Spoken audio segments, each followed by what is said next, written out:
Politico. House panel approves sweeping vaping ban as Trump effort stalls. Representative Frank Pallone, D. New Jersey. Zach Gibson/Getty Images. By Sarah Ower Model. November 19, 2019, 8:14 p.m. EST.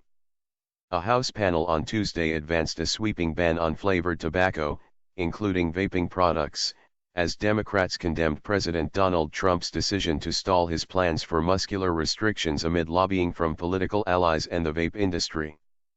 The bill approved by the House Energy and Commerce Committee is far more aggressive than the ban Trump proposed 2 months ago to combat surging public health crises tied to vaping.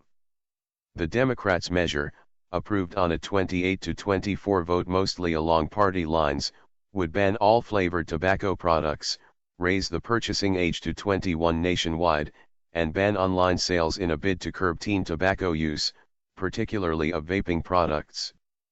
The legislation has gained momentum in the House as federal research showed teen vaping rates continuing to soar and as a vaping-linked lung disease swept across the country.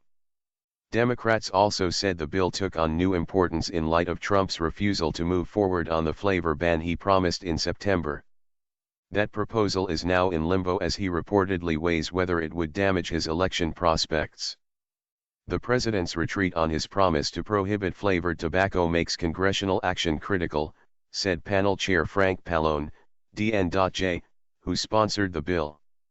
He added that the holdup shows that Trump cares more about pleasing special interests than advancing public health. The House is likely to pass the bill, but it's expected to die in the Senate, where Majority Leader Mitch McConnell has introduced an anti-tobacco measure that would raise the purchasing age to 21 nationwide but not otherwise restrict sales. But it could become a vehicle for an e-cigarette flavor ban if the president ultimately backtracks on his proposed ban. 2 Republicans joined Democrats to vote for the bill, while Representatives G.K. Butterfield, DN.C., Yvette Clarke, DN.Y., and Donald McEachin, DVA, broke with their party to vote against the measure, citing concerns over menthol being included in the ban. Republicans' critics of the measure warned that it wouldn't curb vaping illnesses or teen e-cigarette use but could hurt adult smokers looking for better options. And they argued that the real culprit is marijuana vapes, which have primarily been linked to the vaping-related lung disease outbreak. A Republican-backed amendment to make marijuana vapes subject to FDA regulation failed after Pallone urged a vote against the provision, saying it's not the focus of the legislation. The menthol ban caused fissures among Democrats. Clarke urged lawmakers to exempt menthol products because banning them could have unintended consequences for already over-policed black communities that disproportionately buy menthol tobacco products and do not have the smoking cessation options that other communities do. Butterfield backed her, calling a menthol ban unfair and discriminatory. But other Democrats disagreed.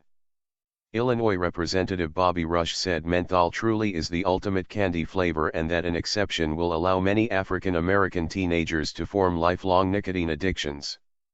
Representative Anna Eshoo, chair of the Health Subcommittee, stressed that the bill targets industry players that sell illicit products rather than consumers. White House aides in recent weeks have indicated that the administration could exempt menthol from Trump's promised ban, and might even carve out age-restricted vape shops, which advocates say account for thousands of small business jobs across the country. Such exemptions would be a huge win for some of Trump's conservative allies, who warned a more sweeping ban on flavored vaping products would alienate the president's base and hurt his re-election effort. However, a weakened plan is likely to anger public health groups and could complicate the Senate's review of Trump's nominee to lead the FDA. Democrats were swift to pounce on the White House's approach to its proposed ban. The Senate's No. 2 Democrat, Dick Durbin, blasted the president on the chamber floor today.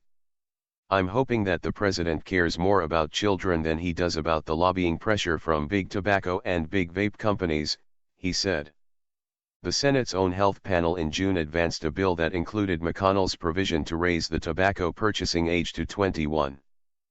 But many Republicans have balked at more extensive measures like menthol flavor bans, arguing it goes too far and would not solve the youth vaping epidemic or vaping-linked lung disease.